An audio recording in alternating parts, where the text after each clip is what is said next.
c'est mon ignorance jusqu'alors de l'existence du grand et chétif Mostafa Azmour. Alors, Mostafa Azmour, c'est un natif d'Azmour, un Marocain. Et j'ai parlé de Mostafa comme étant grand et chétif pour parler de sa corpulence.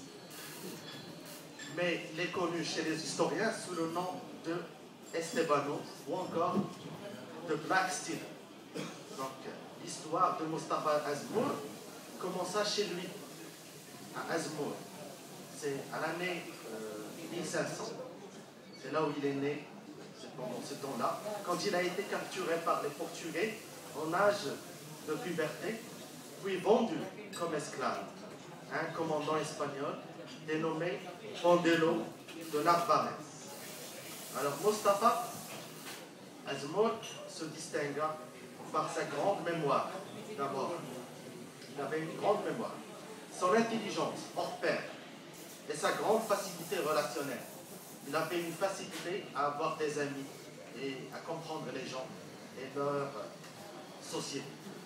Donc, avec ça, son maître, qui devint son commandant, et 600 marins à bord, ils partirent à la conquête de la Floride et des terres avoisinantes. Il passa 12 ans de sa vie à naviguer à la merci du froid, la faim et la maladie. Il surmonta, bien sûr, par sa force physique et sa force mentale et sa persévérance.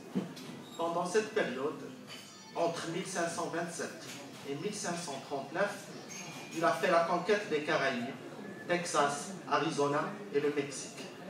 Il rapporta ainsi sa touche personnelle sur la géographie et l'histoire du Nouveau Monde. Il a mérité sa statue. Il a une statue à El Paso, au Nouveau-Mexique. S'il y a des gens qui ne le savent pas, comme moi d'ailleurs, en hommage à sa contribution héroïque à l'histoire de l'humanité. Beaucoup ont écrit sur Mostafa Azmour, en l'occurrence Fray Marcus, Pedro di Castignida et surtout Cabeza de Vaca, qui veut dire tête de vache.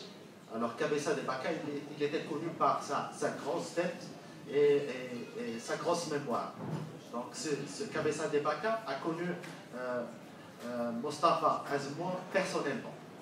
Donc il a même consacré beaucoup de lignes pour parler de son intelligence et sa grande facilité relationnelle. Donc c'est ce qui a permis à Mostafa Azmour de rapporter les détails géographiques et historiques exacts pour les Espagnols et pour les autres conquérants, bien sûr, qui ont conquéri le monde.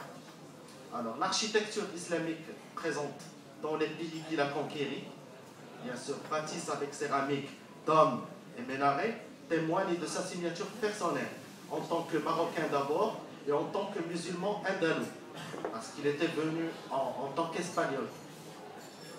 Lors de l'invasion espagnole du Mexique, l'Argentine, le Pérou et la Colombie. Donc, il y a beaucoup à dire sur l'existence de cet homme, mais il y a autant à dire sur notre existence aussi. Et surtout beaucoup de questions à se poser. Qui détient notre histoire? Qui la détient? Qu'allons-nous raconter à nos petits-enfants? C'est beaucoup de questions à se poser. Donc l'histoire n'appartient à personne. Elle se partage de plein droit pour tout le monde. Tout le monde a le droit de connaître son histoire.